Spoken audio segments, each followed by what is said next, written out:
புதுச்சேரி 12ஆம் வகுப்பு முடித்த மாணவர்கள் பல்கலைக்கழக நுழைவுத் தேர்வுக்கு வரும்பொழுது பழைய ஆதார் அட்டையை மாற்றி புதிய ஆதார் அட்டை கொண்டு வந்து குளறுபடிகளை தவிர்க்குமாறு வில்லங்கம் டிவி கேட்டுக்கொண்டுள்ளது. புதுச்சேரியில் 12ஆம் வகுப்பு முடித்த மாணவர்கள் மற்றும் பெற்றோர்களுக்கு வில்லங்கம் டிவி சார்பில் அதன் நிறுவனர் அம்மா ஆறுமுகம் முக்கிய தகவல் ஒன்றை வெளியிட்டுள்ளார். அதில் 12ஆம் வகுப்பு முடித்த மாணவர்கள் புதுச்சேரி பல்கலைக்கழக நுழைவுத் தேர்வுக்கு வரும்பொழுது தங்களது பழைய ஆதார் அட்டையை புதுப்பித்துக் கொண்டு வர வேண்டும். அதன்படி அருகில் உள்ள ஆதார் சேவை மையங்களுக்கு சென்று தங்களது சிறுவயது புகைப்படத்தை மாற்றி தற்பொழுது உள்ள புதிய புகைப்படத்தை அதனுடன் இணைத்துக் கொண்டு வர வேண்டும்.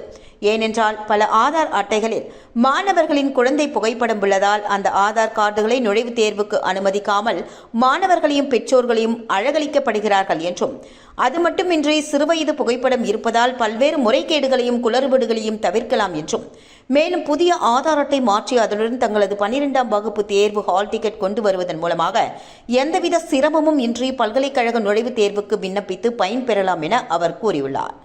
தொடர்ந்து பல்வேறு சமூக அக்கறையோடு பல்வேறு விழிப்புணர்வு தகவல்களை வில்லங்கம் டிவி மற்றும் அதன் நிறுவனர் அம்மா ஆறுமுகம் வழங்கி வருவது அனைவரின் பாராட்டை பெற்றுள்ளது.